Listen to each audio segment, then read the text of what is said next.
Good morning. This hearing will come to order. I welcome our subcommittee members and witnesses testifying before us today. Over the last 15 years, the Department of Defense has become increasingly reliant on the use of government contractors. When used properly, this public and private partnership can both improve our national security and at the same time preserve limited government resources. But this work requires competent and timely oversight.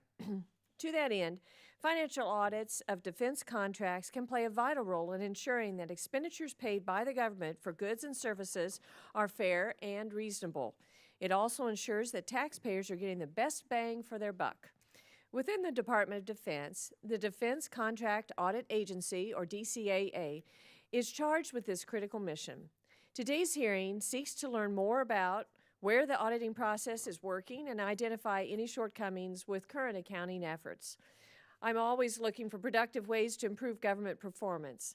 I look forward to hearing from our witnesses about their feedback on the current auditing system. At the outset, I have several overarching questions about how the audit process is working within DCAA.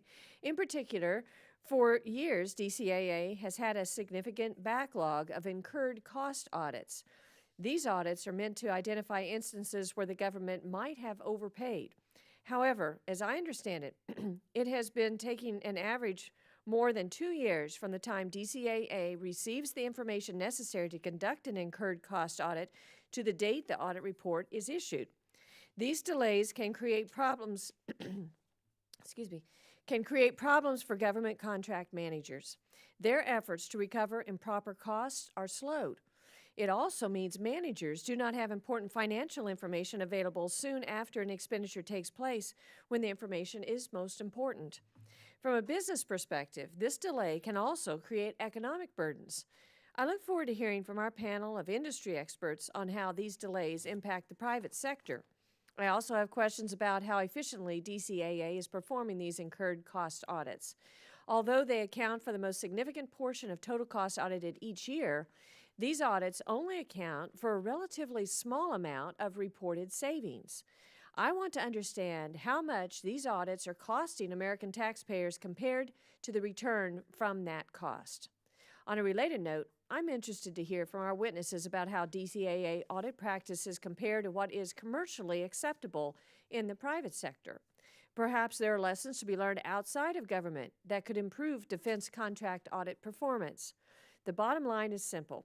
We all want a fair, efficient, and timely auditing process that works for all interested parties. I look forward to everyone's views this morning in addressing this important topic. But before I introduce the witnesses, I turn to Mr. Moulton, the Oversight Investigation Subcommittee ranking member, for any opening remarks that he would like to make. Thank you, Madam Chairwoman. The topic of our hearing today should be important to anyone concerned about accountability, efficiency, and transparency in our multi-billion-dollar defense sector. The Defense Contract Audit Agency is the government organization charged with auditing the $287 billion in defense contracts that the Pentagon and other agencies make with private businesses every year. That makes it one of the main organizations whose job it is to ensure that the taxpayers' defense dollars are well spent and not stolen, wasted, or otherwise abused. DCAA also helps the government negotiate more competitive prices from the private sector. These roles, in which DCAA holds a public trust, are important to keep in mind as we discuss the pace of DCAA's auditing process. According to their annual report, DCAA currently has a backlog of incurred cost audits that it needs to reduce to ensure defense contracts are not unnecessarily delayed. But as we try to reduce this backlog, we should also be wary of exactly what proposals are made to do so, and anything that could undermine the public trust. One thing under consideration is proposals to privatize the functions of DCAA and hand this important work over to private auditors. I am a strong believer in public-private partnerships, and I've personally advocated for them in many sectors, including transportation projects in which I've worked. In this case, however, I caution that early estimates suggest privatization could cost the taxpayers about 30% more, and we would also be positioning a small number of auditing companies to oversee defense contractors with whom there would likely be conflicts of interest. Obviously, the history of Enron and the financial crisis suggests that we have to be very careful in this situation. We should also keep in mind the origin and state of DCAA's backlog as we develop defense reform policies. DCAA first developed a backlog when the number of defense contracts and expenditures ballooned during the wars in Iraq and Afghanistan. DCAA has certainly made mistakes. In 2010, it recognized this problem, hired 400 additional workers, and adopted new strategies to begin reducing the backlog. Those efforts have in fact succeeded so far, and as you can see from the graph of the backlog presented in the testimony, it has been shrinking by about 4,000 contracts per year to the point where about 4,677 are left in the queue. When the pace has slowed, it has been due, more recently, it has been due to sequestration and now President Trump's hiring freeze. This evidence suggests that we can make a lot of progress on this backlog by properly resourcing DCAA's mission, mitigating the impact of sequestration and hiring freezes, and ensuring DCAA has enough capacity to cope with an unexpected increase in defense spending. I look forward to the testimony this morning to understanding better how we can make reforms and improve the process and ultimately preserve the important mission that DCAA does for our taxpayers and for our defense. Madam Chair. Thank you, Mr. Moulton. Today we're going to have two panels. The first we'll get to visit with and hear from the director of the DCAA, and then our second panel will be from the private sector, and we look forward to both those testimony, and we do have votes a little after 10, and so hopefully we can get both panels in and get this hearing wrapped up. But I really am pleased to recognize Ms. Bales, Ms. Anita Bales, Director of the Defense Contract Audit Agency, and members have already been provided with her biography, so thank you for being here, Ms. Bales, and we'll welcome your opening statement. Thank you. Chairwoman Hartzler, Representative Moulton, and members of the subcommittee, thank you for the opportunity to appear before you today. You have my written statement, and now in my opening, I'd like to highlight points related to our processes for incurred cost audits and for bringing in independent public accounting firms to conduct incurred cost audits. The incurred cost audits have received a lot of attention by several organizations concerned about us getting the backlog down. I'd like to recap that the backlog resulted from significant increases in defense spending post 9/11, while DCAA staffing remained stagnant. To address the backlog, the agency came up with a comprehensive approach. Despite the staffing challenges, we've reduced the backlog 75% over the past 5 years. We expected to be current by the end of FY18, but need to assess the impact of the current hiring freeze. Let me expand on two of those initiatives. First, the use of multi-year audits has reduced our audit time by 40% over single-year auditing. Because of the efficiency obtained through multi-year audits, we would see this as a methodology we would like to continue after we resolve the backlog. Second, implementing low-risk sampling allowed us to reduce the number of audits we conduct. Based on risk and materiality, we only audit a small percentage of low-risk submissions. Using our low-risk procedures over the past 5 years, we closed over 14,000 incurred cost years without an audit. I believe part of the desire to use IPAs is the belief they are more efficient based on people's experience with their financial statement audits. That brings me to our first concern.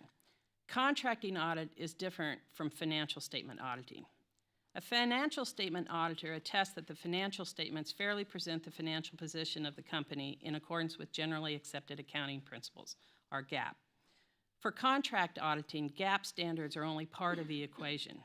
DCAA auditors also have to evaluate the costs and are in accordance with statutory cost accounting standards and the federal acquisition regulations. The risk the financial auditor faces is a material misstatement in the company's financial statements. The risk the contract auditor faces is the payment of improper costs. The materiality associated with those risks is different. Let me illustrate the risk and materiality aspect through my experience doing financial statement audits.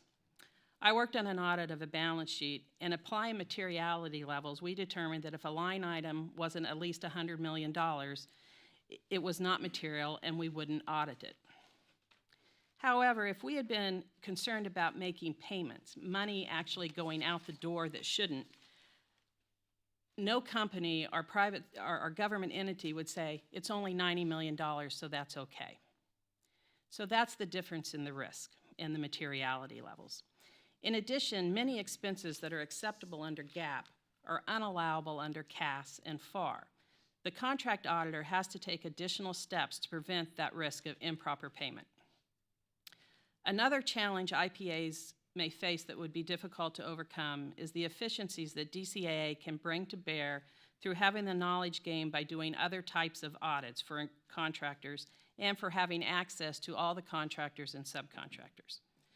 First, our work on each type of our audits, be it incurred costs, forward price, business systems, all of the different audits that are in our portfolio, inform our risk assessment on all other audits, allowing us to do less work, bringing efficiencies in that will be lost if we don't do the incurred cost audits.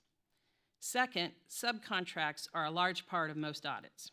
Incorporating results of separate subcontractor audits into the prime contractor report is very efficient for us because as one agency, we can share results and collaborate across our offices.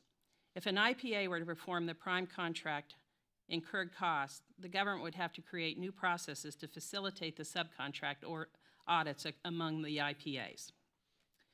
Finally, 65% of all incurred cost audits involve auditor-determined annual indirect rates for incurred cost submissions. FAR distinguishes this function as inherently governmental. In the coming year, I would like to continue to work with the committee to better understand its objectives and how to best achieve those. I will also ask that you give me the time to work with industry and the acquisition community on these acquisition reform ideas to include evaluating the appropriate use of IPAs and doing a cost-benefit analysis of performing single-year audits versus multi-year audits. We have seen clear benefits. Multi-year audits reduce our audit time by 40%, and industry has responded favorably to the potential of reducing their resources as well.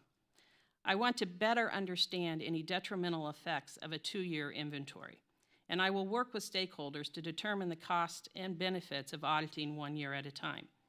However, at this point, I suggest that a 40% increase in efficiency makes a compelling case for gathering more information before discontinuing the multi-year process. I commit to you that if a data-driven cost-benefit analysis demonstrates that single-year audits are more beneficial than multi-year audits, we will do single-year audits. I would like to thank the committee for allowing me to share my thoughts. If investments are going to be made in additional resources, I'd like the opportunity to restore and stabilize DCA staffing levels. I'd like the opportunity to finish what we are so close to achieving. I look forward to your questions, and if there are any additional questions after the industry panel, I would welcome the opportunity to answer those. Thank you. You bet. Thank you very much, Ms. Bales. That was very interesting.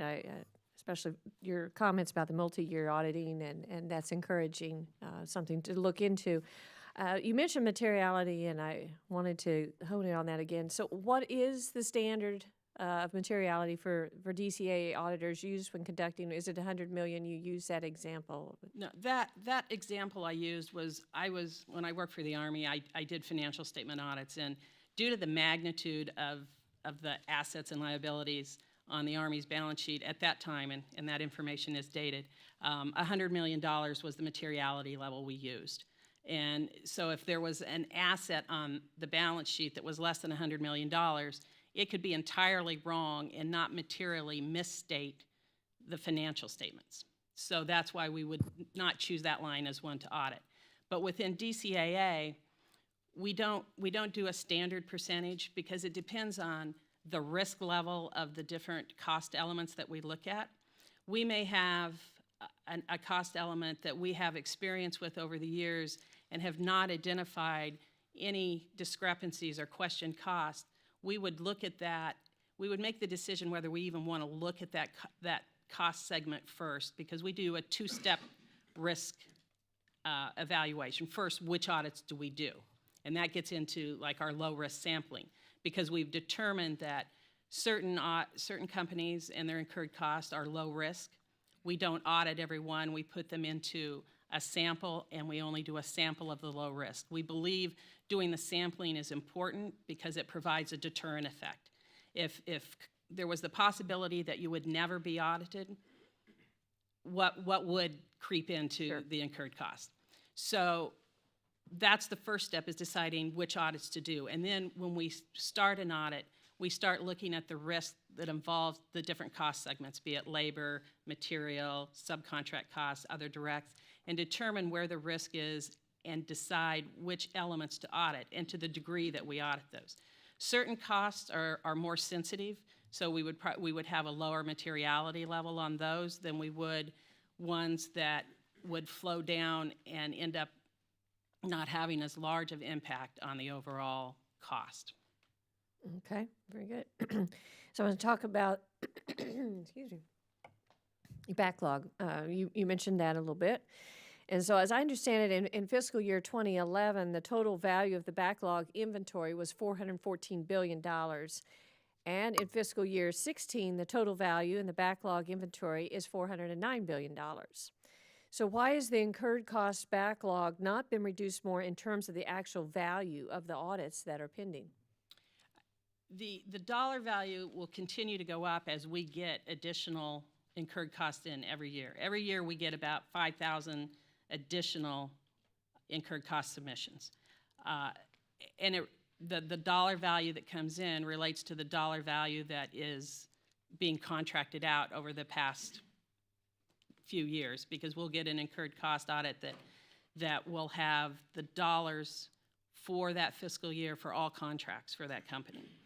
So part of the increase is also due to how much is out on contract. The dollar value we have probably reduced. We started reducing the dollar value. I think you have a chart in if not in my testimony, in the report to Congress, that shows that initially we brought the numbers of incurred cost submissions down more quickly than we brought down the dollars. And part of that goes to the multi-year auditing.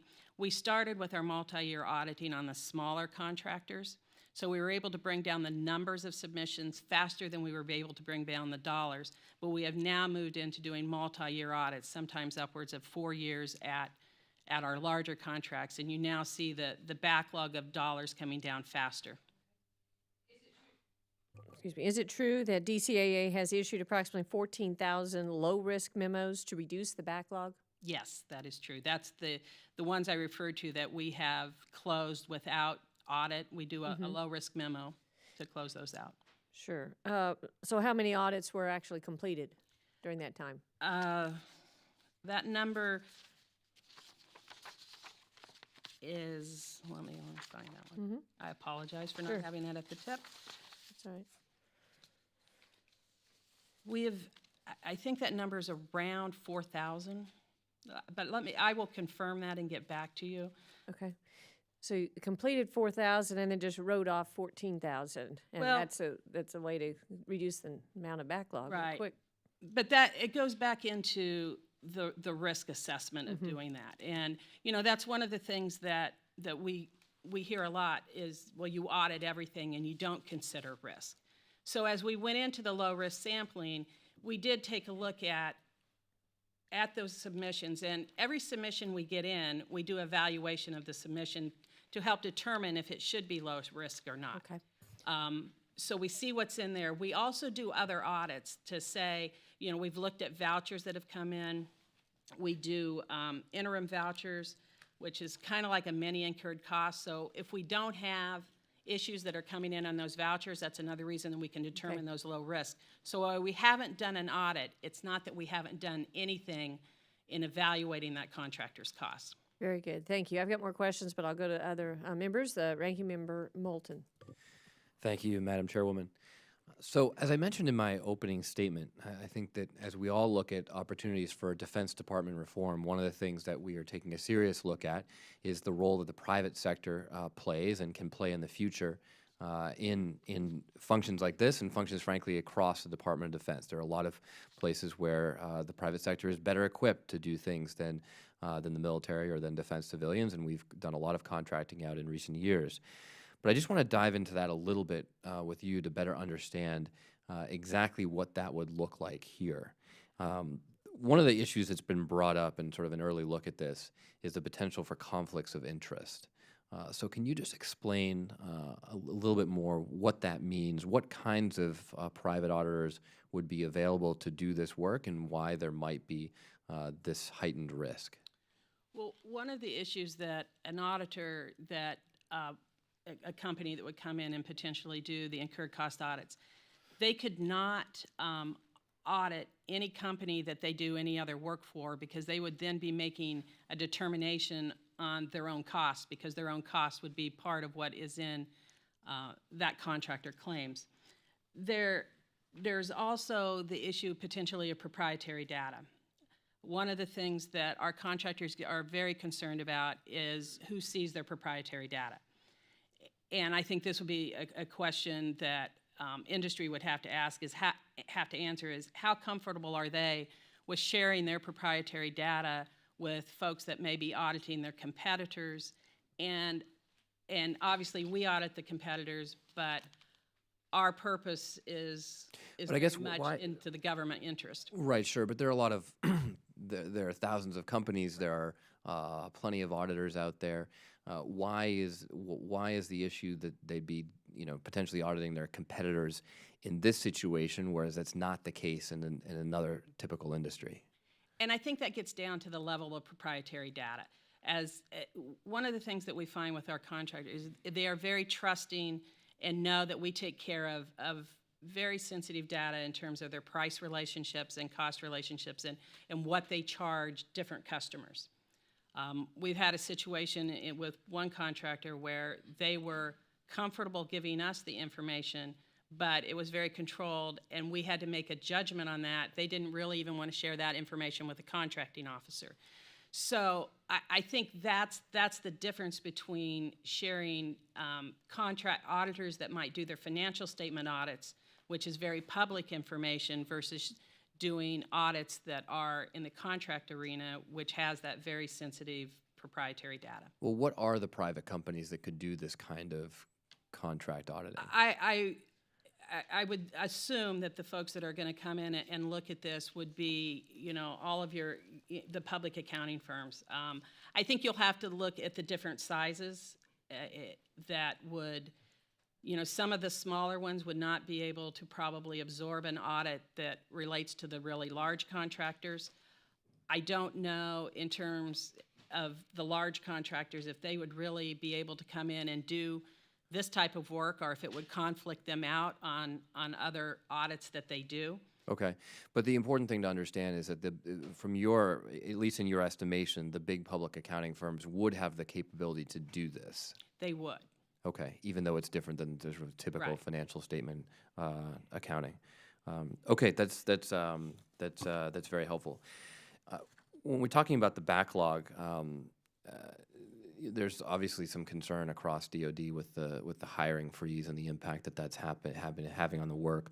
Could you talk about whether that's an issue and how you're working around it at this point?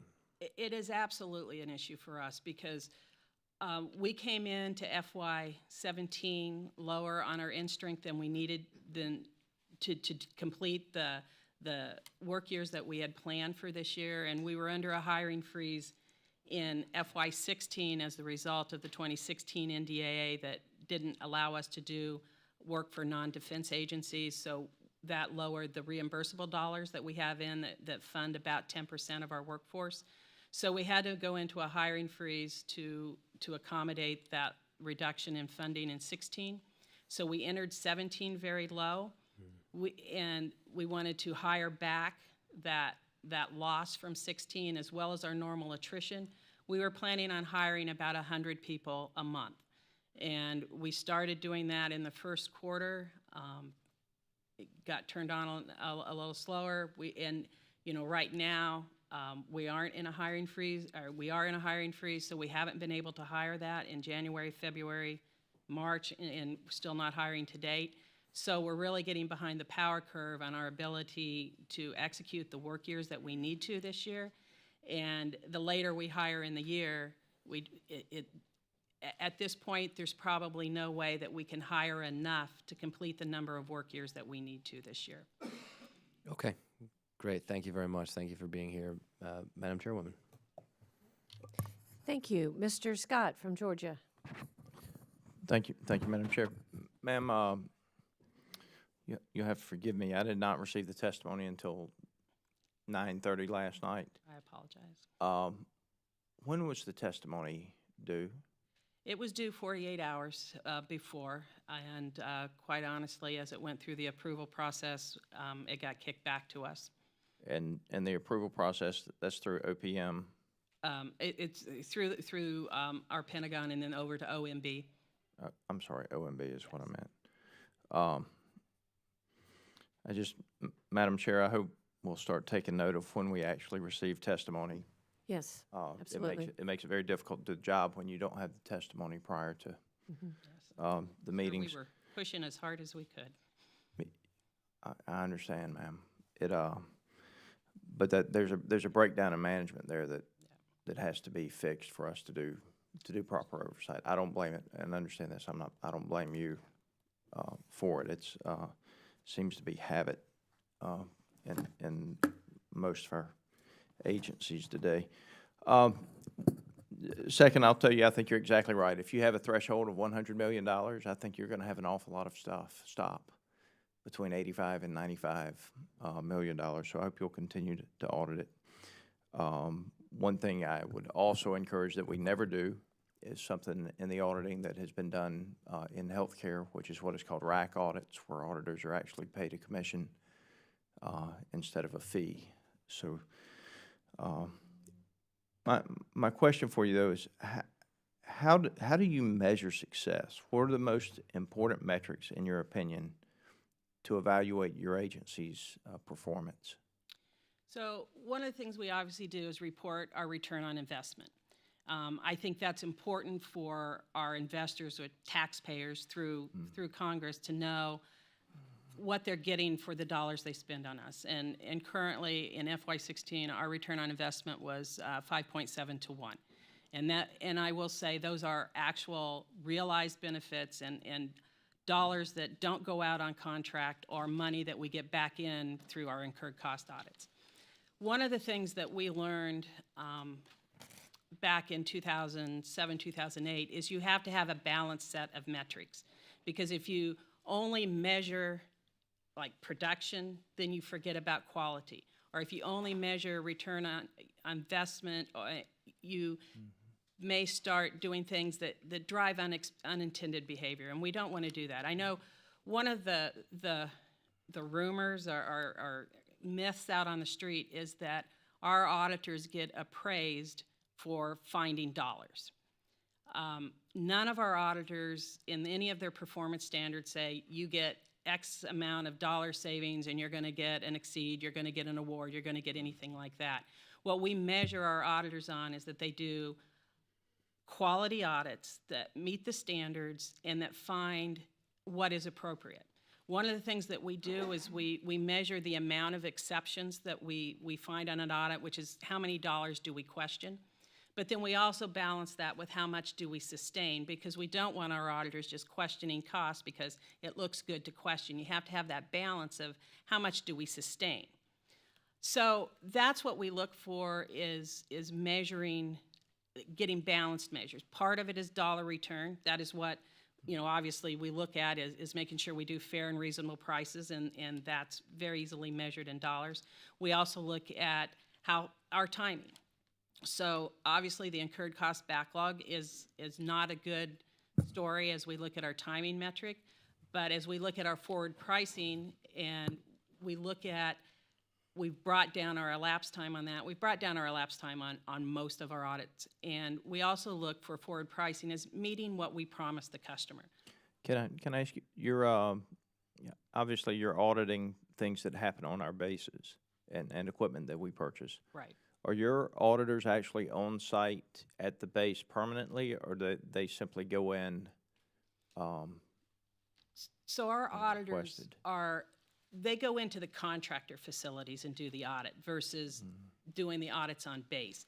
So we have residencies at many of the large contractors, and then with our smaller contractors, we have branch offices where they go out and go to the contractor facilities. Because while the expenditures for what we audit are used on base. What we audit is the contractor.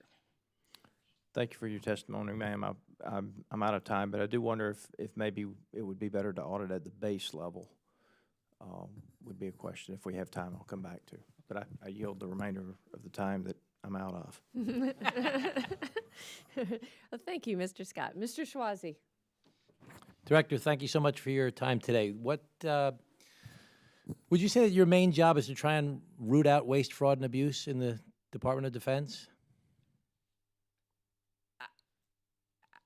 I would say it's to make sure that that's related. Absolutely. I mean, that's, I think, a job of any federal employee is to make sure that we don't have fraud, waste, and abuse in our expenditures. And the way we do that is making sure that we are getting fair and reasonable prices for the goods that the department expends with our contractors. So how many employees do you have in your department now? We are currently around 4,500. It fluctuates. And in your view, what would be the ideal number of people to have in that department? We have estimated, as we went through this, that if we could settle in around 5,000, that we would be able to do our portfolio of audits. One of the things that we did to reduce the incurred cost backlog was to go in and ask for more resources and put that in the budget. And we were able to get to about in between 5,000 and 5,100 a couple of times between the sequestration and the hiring freezes. And if we could do that, we think we will be able to accomplish our incurred cost backlog and then accomplish incurred costs on a regular basis, as well as doing the other audits. So you'd like to see a 10% increase in your current employee level? Yeah, and that's what we have on hand. Currently, we have a higher budget than what we have on hand, but as we said, because of the hiring freeze. So the incurred cost backlog, you say it's based upon the submissions. How do you get a submission in the first place? How does something get in the queue in your list of what's on the incurred cost backlog in the first place? What makes that list? So every contractor that has flexibly priced contracts are required to submit an annual incurred cost submission 6 months after the end of their fiscal year. For us, that means we get most of ours in at 30 June because most of the contractors, about 75% of them, have calendar year end as their So 100% of those are subject to audit? if they have flexibly priced. And yeah, and they are subject to audit. And then we go in and, again, as the low risk process, not all of them will get audited. We do the sampling. But 100% of those type of contracts become on the list of incurred cost backlog? Yes, sir. And is that a reasonable way of doing that, of looking at 100% of them? Or is that a statute, or is that a requirement? I mean, It is a requirement. as a statute, or something you do, your department determined? No, it statutorily required that if you have fixed, flexibly priced contracts, that you submit an incurred cost submission. And is that a good way of doing it, that all of them make the list? I think yes, because as I go back to the deterrent effect, that if you have flexibly priced contracts and you can record costs. We're going to say we're going to reimburse you for all your costs. If no one is looking at what your costs are, or there is not the chance that the cost that you submit will be looked at, there is that opportunity to put a lot of costs on. And it's one of those things, like, we help folks be honest. Okay, just you think it makes sense that 100% are on the list. That's all I want to know, your expert opinion. Do you issue an annual report of any kind that we could read that says, hey, these are really good examples of things we should be trying to go after, as these are good examples of waste, fraud, and abuse that we should be trying to attack? We annually issue our report to Congress, and we are also have our audits are in the DODIG's report that would show examples of audits where we have found that. And when you say you issue it to Congress, who gets that? All of the HASC, the SAS, the HAC, and the SAC. Okay. Let me see, the HAS, the HAC, the HAS. I Okay. figured this was one place I could use those acronyms. Okay, well, I think, as a practical matter, it would be good for us to hear ideas from you as to places you think that we can try and eliminate waste, fraud, and abuse in the Department of Defense. Because I think that's in these difficult times and we're looking at increasing budgets and scarce resources, we would all like to hear in very practical, straightforward terms, this is a good place to look. Okay. Thank you very much. Thank you, Mr. Schwarzy. So I have just a couple more questions here. So last year's NDAA required the DCAA to accept certain audit findings of indirect costs from commercial auditors. So has DCAA implemented this policy? We have not yet. I think we have, the timeframe is like June that we have to start doing that, and I think part of that is determining how we're going to do that. One of the things in terms of our professional standards is we can't just accept work from another auditor or auditing company without doing certain things to know that we can rely on their work. In addition, you know, we've been talking somewhat about the intent of that, and we're working through which of those do we accept, and because quite frankly, the way that's worded, and we have put in a legislative proposal to clarify, is because it says cost type, not even flexibly priced, as we talk about the intent, was it the intent that even our largest contractors would not be audited, because some of those, as a percentage of revenue, even our, like 3 of our top 5 defense contractors would not have incurred cost audits done by DCAA. And we think that with the fact that we're sitting there at those facilities doing all of the other audits, that would be more efficient than if we were to be able to go in and do those. So you've put in a legislative request to get more clarification on that? Right. Well, our legislative proposal is requesting that we don't do that. And really, as we see the legislative proposals and having the discussions for 18, making sure that what we're asking to have in 18 or proposing in 18 doesn't conflict with that. But our proposal has come in to say if we could eliminate that. Okay. So if private auditing companies took on a certain percentage of incurred cost audits, how would DCAA audit teams be redeployed? And could staff currently allocated to performing incurred cost audits be tasked to work on other audit types? Absolutely. And that's our plan in terms of, as we, you know, the increase in workforce that we had, one of our goals and plans and how to get rid of the incurred costs was to dedicate those doing incurred cost audits to eliminate the backlog. And then as we got current, we would move those to audits that we aren't doing now that we need to be doing, more cost accounting standard disclosure audits, TINA Act audits, those types of things, because we aren't doing all of the audits in other areas that we should. One of the questions that had come up is, well, if you had hired more people earlier, could you have got the backlog down more quickly? We could have, but then it would be, do I want to staff up and have that temporary workforce, or do I want to look at what we would need for a steady state? In addition, it's how many and how many auditors can the contractor support at one time? Because we've had pushback even now as we go in to do the backlog is, we can't support any more audit from the contractors. Very good. Mr. Moulton, do you have any more questions? Thank you, Madam Chairwoman. Just a couple things and really points for clarification, because I have some numbers in front of me that I just don't fully understand.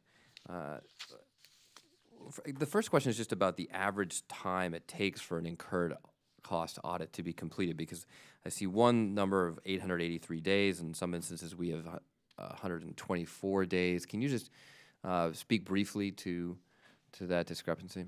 So the 885 days shows how long they have been in inventory. It's not actually how long it takes to complete the audit once started. The 134-day average is once we have an entrance, let the contractor know we are starting to do that audit, how long it takes us to do and issue the report. The 885, as I said, especially since we have a backlog, is high because that's when we first received the proposal, the incurred cost submission. Great, that's very helpful. And then we've heard this estimate that privatizing this business would cost the taxpayer about 30% more. Can you explain where that comes from and why, what you have to justify that estimate, Director?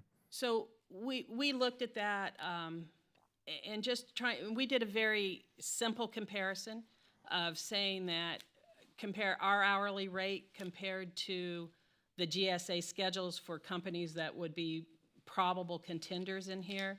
So looking at that, we did a conservative estimate. Our rate includes our, all levels of our auditors, including up to our senior management, and we compared that to a senior auditor rate, which doesn't include the senior partners and everything. And so that's how we came up with an estimate on that. But I think that's one of the things when I said that it would give us some time to evaluate that. I think a business case on whether, will it be cheaper or will it not, I think would be appropriate to do. That was some of my experience serving in Iraq, is that a lot of times having private contractors made short-term costs go down, but long-term costs go up, and that underlies some of my concerns. Well, sir, like I said, we don't have a business case analysis. I do have some anecdotal stories, but they are anecdotes. We had some of our non-defense customers wanted to come back to us. We had one that, because we were in backlog and weren't getting their work done, went to an IPA to have their work done. Then in FY16, they wanted to come back to us, but because of the other language, they couldn't.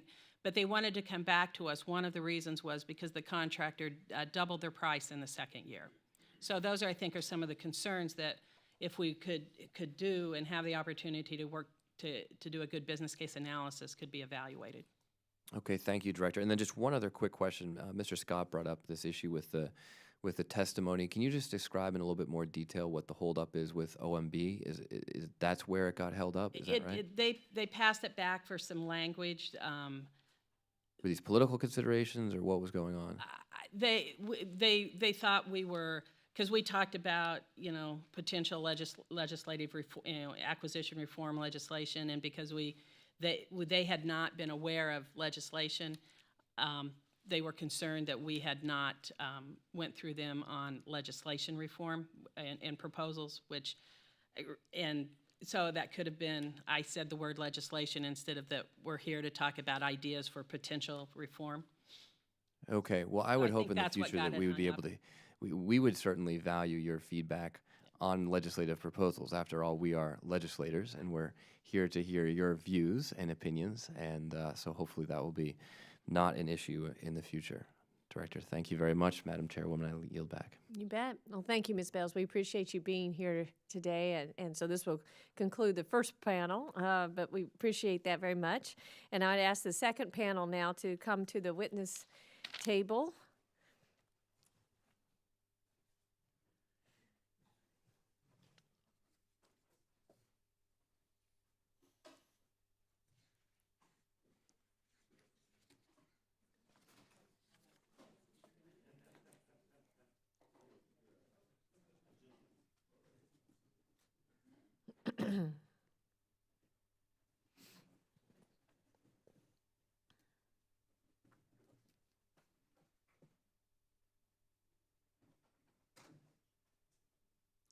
Thank you, gentlemen, for being here. We appreciate it very much. We have Mr. David Berteau from Professional Services Council here, Mr. John Panetta from Financial Executives International, and Mr. James Thomas from the National Defense Industrial Association. And the members have been provided with your biographies. So, Mr. Berteau, we will start with you. Thank you very much, Chairwoman Hartzler and Ranking Member Moulton. And other members of the subcommittee who might come in while we're talking here.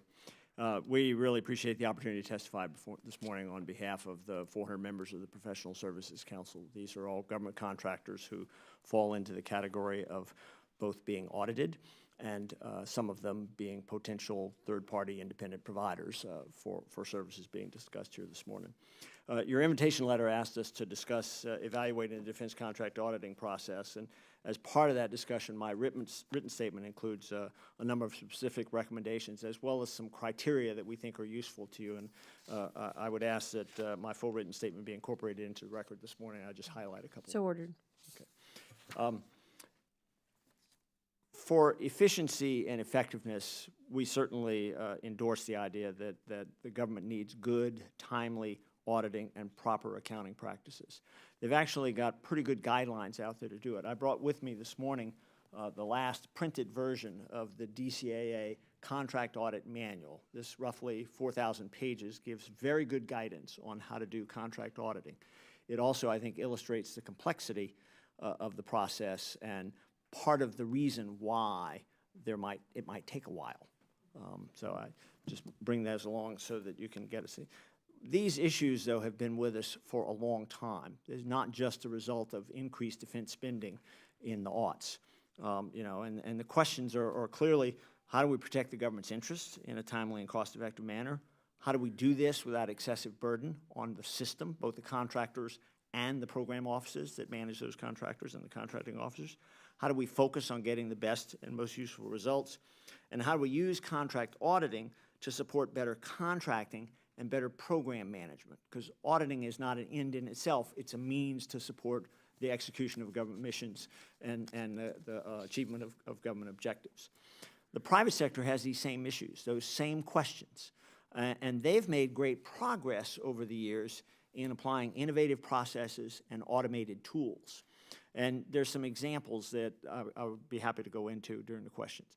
Simply adding more people doesn't really change the dynamic of the problem. You know, when you've got a backlog of 2.5 years, even if you cut the time in half, it's still taking more than a year to audit a year's worth of costs. And at some point, you can't dig your way out of that hole. So that, I think, is an important element to keep in mind.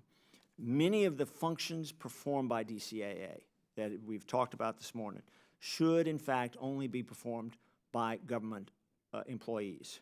But auditing activities themselves, as compared to the use of the results of those audits, are not an inherently governmental function. And in fact, one of the things that we've seen over the last couple of years is a dramatic increase in the use by civilian federal agencies of independent third-party contractors. You may be aware there is actually a schedule from the General Services Administration, a contract schedule, which has pre-qualified auditors on there. And at the time an agency wants to issue a potential task for bid by those pre-qualified auditors, they can be screened so you eliminate anybody who has a potential conflict of interest for the particular task to be contracted. So it addresses some of the questions that came up here earlier today of how do you resolve those conflict of interest questions, how do you make sure you only deal with actual qualified entities who can do cost auditing and who have a demonstrated track record. And in fact, if you look at the agency costs for these audits, the costs they were paying to DCAA to do the audit before, and the costs they're paying to the independent third-party auditors to do that now, you will see not a 30% increase, but in many cases a dramatic reduction in those costs. And I would submit that it would behoove the committee to get some data on that, and we'll be happy to try to provide some of that as well from what we have from the public record, but the agencies themselves have substantially more data. So how would third-party auditors help? They might reduce the cost.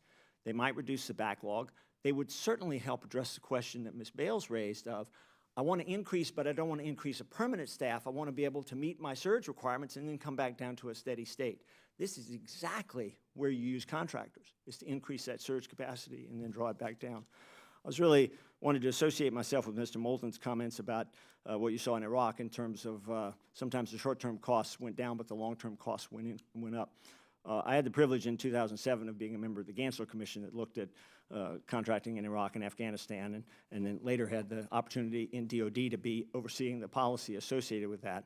And some of that was actually not the fault of anybody in theater, but of policies and procedures back here. The Army, for instance, releasing funds 1 week at a time, so you could never actually buy the thing. You could only rent it for a week with the costs built into the end to haul it out of the country, right? That's not a good way to, it only matters if you think you're only going to be there for another week. We won't go there this morning, but that. So in the end here, DCAA, I think, has a critical role to play. The numbers say they need some help, and they admitted that. That's what they asked for here. The question is, what's the best way to give them that help? And I would submit that there's an enormous opportunity, and it would be useful for them to test that opportunity in reality, not just do a business case assessment, but actually try it out and see what the results are. And rather than recommend to the committee that you repeal the language that you put in the FY17 in DAA. Actually test it out, and let's look at the results. And I think we'll have a very fair comparison under those circumstances. And I would submit to you that that would be a good way to go forward. So I'm over my time here, so I'll shut up. Well, what you said was very, very helpful. Appreciate that very much. Mr. Panetta. Good morning, Chairwoman Hartzler, Ranking Member Moulton, and committee members. I am John Panetta, the Senior Director of Government Accounting at Raytheon in Waltham, Massachusetts. I am here today on behalf of and representing the Financial Executives International Committee on Government Business. Defense contract auditing has been a matter of discussion in both the private sector and the government for several years. The timeliness of audits, and in particular final incurred cost rate audits, are at the center of the conversation. Let me start by talking about how we got here. The current state is due to a series of events starting in 2008 when reports surfaced critical of DCAA audit practices. DCAA's reaction was to stress audit quality and independence above all other considerations. Quality standards over a period of years were in a state of flux. New untrained auditors were added without sufficient supervision, and audit schedules were not considered. From 2006 to 2015, DCAA's staff grew by approximately 20%. Incurred cost audits that were issued over that period were generally incredibly long and packed with immaterial items. This resulted in the number of audits being issued per DCAA employee declining by approximately 90%. In 2012, the Federal Acquisition Regulation Council, at DCAA's urging, expanded the requirements for certified incurred cost proposals in the regulations by adding 30 items for the submission of final indirect rates. Many of these items are not relative to final indirect rates. DCAA used this FAR change to retroactively reject many previously accepted contractor proposals. This action further delayed the settlement of final rates as contractors needlessly created complicated informational schedules for DCAA that we view as having little, if any, value. Recently, some progress has been made. DCAA has put a dent in the audit backlog through the use of multi-year audit techniques. Contractor resources have been strained supporting these multi-year audits, and that is not sustainable over the long run. We are not where we need to be. More needs to be done. The backlog of audits is merely a symptom of underlying issues. Working off the backlog by applying resources will not prevent the condition from returning after the spotlight has moved on to other priorities. Excuse me. In today's environment, risk management is a buzzword, and risk avoidance is the practice. Adopting an outlook of risk avoidance drives behavior. Perfection becomes the standard, and perfection is an expensive commodity. There is no question perfection is something that we should all strive to achieve. However, if the cost to implement a perfect system exceeds the risks that are being addressed, we are collectively wasting resources that could better be applied in other areas. The CGB believes that getting back to basics, implementing efficient audit management practices, and changing how success is measured with respect to oversight will go a long way in addressing the root cause of the issues we are addressing. Emphasizing audit practices such as establishing materiality thresholds, relying on the work of others, meeting schedules, and using documentation standards that are accepted by other audit groups will all speed up the process without shifting significant risk to the government. For example, a company that has received a passing grade from a CPA firm with respect to the requirements of the Sarbanes-Oxley Act has already run a gauntlet of audits. Why should DCAA retest underlying systems and transactions that have already been validated for financial reporting purposes? The current measure of success at DCAA is the amount of annual findings. That is akin to paying a CPA firm upon the receipt of a clean opinion. That works against the requirements for independence, and CPAs would certainly grab the attention of the SEC for that.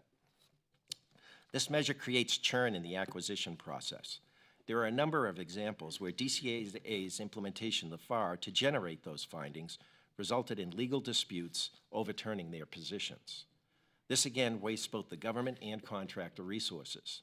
Success should be measured by the completion of a timely, quality audit that promotes and provides reasonable assurance of an effective acquisition process. These actions, together with the introduction of independent CPA firms to conduct audits at DoD, as they do at other executive departments, will result in the fundamental change that is required for the acquisition process to function as envisioned in the guiding principles of the FAR. Thank you very much. I would be happy to answer any questions that you have. Very good. Only 12 seconds over 5 minutes. That's pretty amazing. But I have a lot of questions. I want to come back to you on a lot of good stuff there. Mr. James Thomas, let's go to you, though, first. Thank you. Chairmanwoman Hartzler, Ranking Member Moulton, and members of the subcommittee, thank you for the opportunity to appear before you this morning. I'm here on behalf of the National Defense Industrial Association, the nation's oldest and largest defense industry association, comprised nearly of 1,600 corporate and 80,000 individual members. My testimony this morning will focus on the main theme and associated recommendations within my written statement, the change in DCAA's mission from its original purpose, and the effect of that change on industry and the operations of the defense acquisition system. Industry recognizes that the audit responsibilities of DCAA play an essential role within DoD's acquisition oversight activities throughout the contracting lifecycle. DCAA was stood up in 1965 to serve as an advisory function for contracting officer decision-making, but has evolved to serve solely as an enforcer of their own process requirements, lacking a nexus with the contracting officer decision-making process. Industry is concerned that DCAA has lost focus of their purpose within the defense acquisition system over the past decade and has become much more closely tied with the Inspector General function than needed or desired to fulfill their oversight role. DCAA is not a profit center, but their reports to Congress highlight that the measure of mission success is that their audit activities provide a large return on investment by identifying a large number of adverse audit findings rather than on executing their primary advisory functions.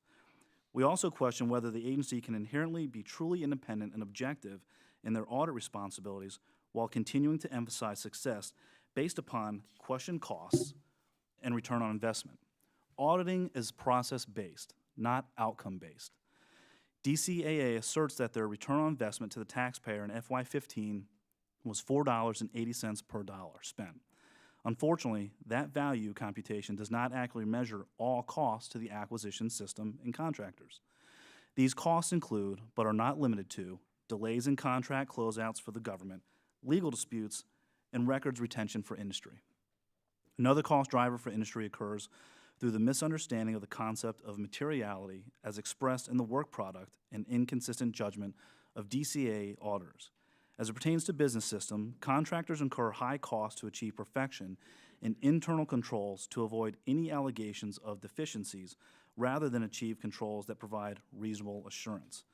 Striving for perfection is admirable. However, the costs incurred by industry to seek perfection of systems and controls in order to avoid allegations of deficiencies when a reasonable assurance standard would serve the agency mission objectives and not result in increased costs to the government runs contrary to the emphasis on risk management contained in the FAR. This level of process perfection, driven by a reluctance to employ judgment about materiality, undermines the timeliness of business systems and post-award audits. Instead, DCAA should measure its success in quality audits that meet the expectations of contracting officers in a timely manner, which aligns more appropriately with DCAA's original purpose. Contracting officers need audit reports with timely and actionable findings to help them make decisions. A review of aggregate data provided in the 5 publicly available reports to Congress from FY11 to 15 and the DoD Inspectors General semi-annual report shows decreasing productivity and the number of audits completed per auditor, and that less than 1/3 of the questioned costs are sustained for FY14 and 15. Moving forward, the following recommendations should be considered. First, reevaluate the DCAA mission, organization, and management, and responsibilities and functions provided in DoD Directive 5105.36. This could be achieved by establishing a working group of government and industry acquisition and auditing professionals to align mission objectives with the statutory audit record requirements. Second, establish timely deadlines for the completion of incurred cost audits. The optimal timeline would be 90 days from submission of incurred cost proposals, which aligns more closely with SEC requirements for a company's annual filing. These filings incorporate accounting firms' audit opinion regarding these statements. Third, embrace the use of third-party auditors for incurred cost in business system audits. This is likely the only solution to eliminate the incurred cost audit backlog and should continue thereafter. However, it is not a complete solution. The efficacy of Sections 820 and 893 in reducing the backlog will be limited if DCAA still requests working papers and backup materials on work performed by public accounting firms, which we believe is not necessary or appropriate. Fourth, publish an annual report card with assessment of DCAA services from DoD entities responsible for procurement and contract administration. This feedback would be highly beneficial in understanding how well DCAA is performing in its customer service role. We are not aware of any existing attempts to do this. And lastly, Congress should strongly consider the recommendations of the congressionally established 809 panel. The Section 809 panel will be examining the defense contract audit process as part of its larger review. Although their final report is not due for another 18 months, it should provide insight into the proper role and responsibilities of DCAA and other oversight actors through a broader systemic perspective. Thank you for the opportunity to appear before you this morning, and I'm happy to answer any questions you may have. Thank you very much. Some good information here. I'd like to ask all of you, I guess, and start with you, Mr. Panetta, because you mentioned multi-year audits in your testimony, and DCAA has indicated to us, and she just testified that even after the backlog is eliminated, the agency would like to see more multi-year auditing done as the standard practice. So how does that practice compare to private sector norms, and what do you think of that practice for both audits and the backlog and for new ones going forward? Well, thank you, Madam Chairwoman. In comparing that to private sector norms, in the private sector, audits are done on a concurrent basis, and we don't see multi-year audits. You know, DCAA audits are retrospective, and what we see when we look, say, at our financial statement audits, the auditors are auditing the year as we're going along, such that when the year is complete, a couple months after the year is closed, we issue our financial statements and they issue their opinion. So we don't really see multi-year audits, we see concurrent audits. And I see a problem with doing multi-year audits from a DCAA perspective, and it's because it's very difficult for contractors. We like to staff at a level of activity. And normally, audit activity will go along at a certain level. When you go to multi-year audits, you're going to have peaks and valleys and spikes. And to support that activity, it strains the organization because you either have to be overstaffed for part of the year or you have to bring in excess resources otherwise that aren't familiar. So we would rather see a regular cadence of an annual audit that's done quickly and concurrently. Obviously, votes are occurring, but I would like to visit with you more about the concurrent. How would that change if the DCAA would do concurrent rather than after? What changes would there? You know, years ago, they used to do concurrent auditing as a practice.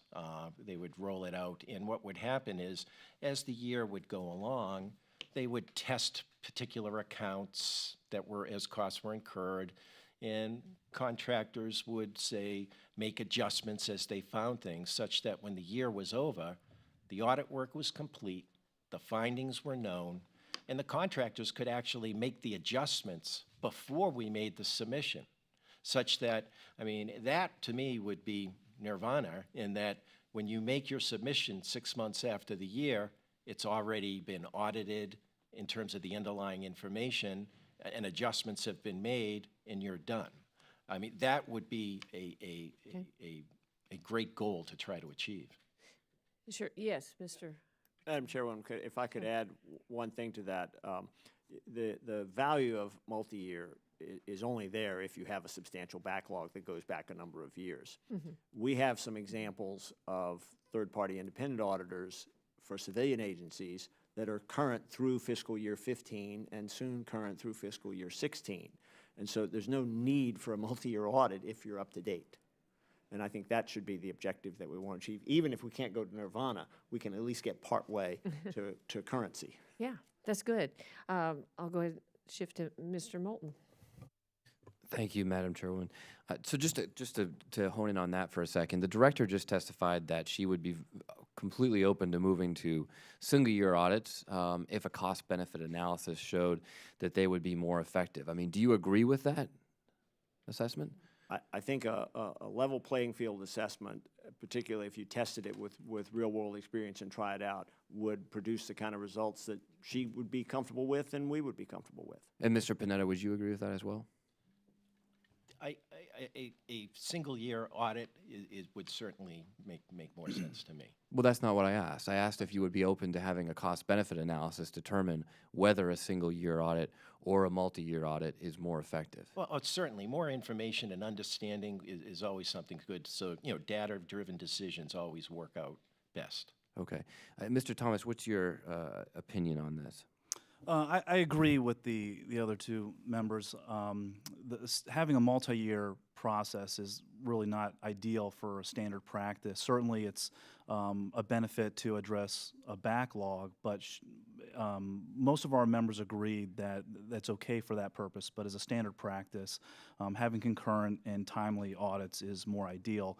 In answer to your question just now about having a business case analysis, I don't think that would hurt at all, but I think if there was analysis done, it has to take into account all the costs associated with having all the liabilities on the books, the time and costs associated with that, not just the efficiency of being able for the department to move through those audits.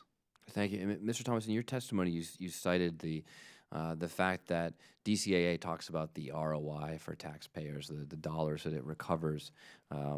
And I think the issue about risk avoidance versus risk mitigation is well taken, and this is something that we've heard from other folks as well. But it just seems to me that if the agency is recovering a significant amount of money here, then obviously there's a purpose to having these audits.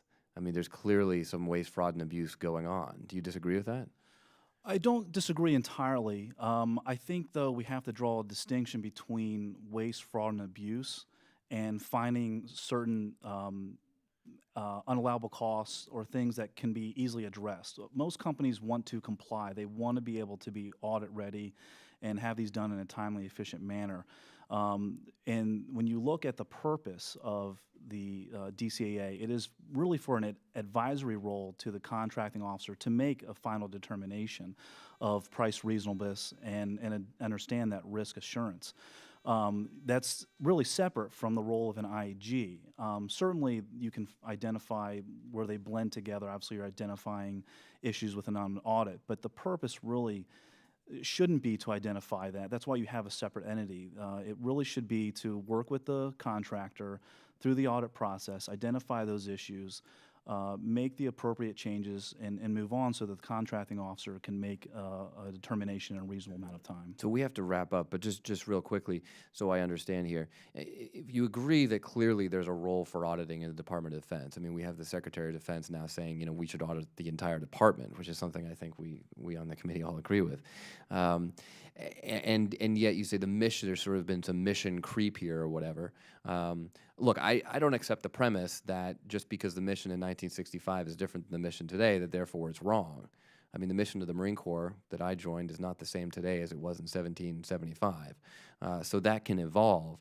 But if there is this issue with auditing, we have acknowledged at length the backlog, and you think that this should be more taken up by the Inspector General, then I must assume that there are not enough resources with the IG to do this. Would that be your conclusion as well?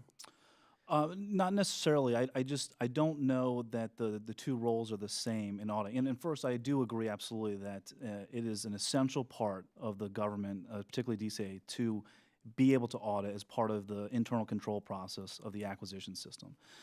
So there's no question, particularly from our members.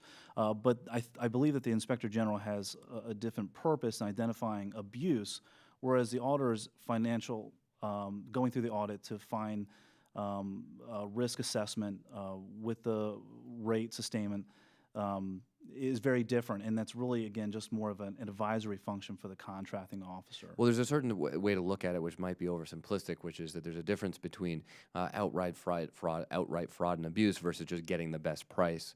So we don't have the sort of infamous $30,000 toilet. Right. But nonetheless, taxpayers want both, and I think taxpayers probably deserve both. Absolutely. Right? Okay. Thank you, Madam Chairwoman. I yield back. Well, we've had a very good discussion with a lot of information here today, and we want to continue this discussion, and we'll look at your further into your testimony and these ideas moving forward. But we really appreciate your insights. Thank you for being here today, and this hearing is now adjourned.